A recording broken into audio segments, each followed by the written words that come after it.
वक्फ बोर्डाला 10 कोटी रुपये देण्याबद्दलचा प्रशासनाने काढलेला GR रद्द करण्यात आल्याची माहिती महाराष्ट्र भाजपने ट्विट करत दिली।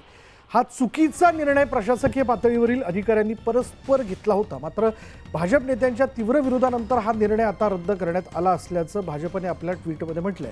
तसंच वक्फ बोर्डाला संविधानात स्थान नाही यावर भाजप ठाम आहे आणि राहणार असंही भाजपने आपल्या ट्विटमध्ये म्हटलंय। त्यामुळे वक्फ बोर्डाला 10 कोटी रुपये देण्याबद्दल प्रशासनाने काढलेला GR हा रद्द करण्यात आलेला आहे।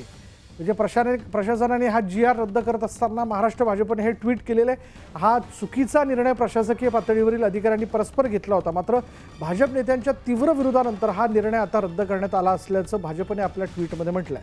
तसंच वक्फ बोर्डाला संविधानात स्थान नाही यावर भाजप ठाम आहे आणि राहणार असंही भाजपने आपल्या ट्विटमध्ये म्हटलेलं आहे। त्यामुळे आता या निर्णयाबद्दलचे पडसाद विरोधी पक्षाकडनं काय उमटतायत हे बघावं लागेल, कारण भाजपने स्वतः याबद्दल विरोध केलेला होता। हा निर्णय जो होता अधिकाऱ्यांनी परस्पर घेतल्याचं त्यांनी म्हटलेलं आहे आणि या विरोधानंतर हा निर्णय आता हा GR जो आहे तो रद्द करण्यात आला आहे। भाजपने आपल्या ट्विटमध्ये देखील याबद्दलची माहिती दिलेली आहे। तसंच वक्फ बोर्डाला संविधानात स्थान नाही असं देखील त्यांनी म्हटलं। यावर भाजप ठाम आहे, आपली भूमिका त्यांनी ठाम ठेवलेली आणि त्यांना संविधानात स्थान राहणार नाही असं देखील आपल्या ट्विटमध्ये त्यांनी म्हटलेलं आहे।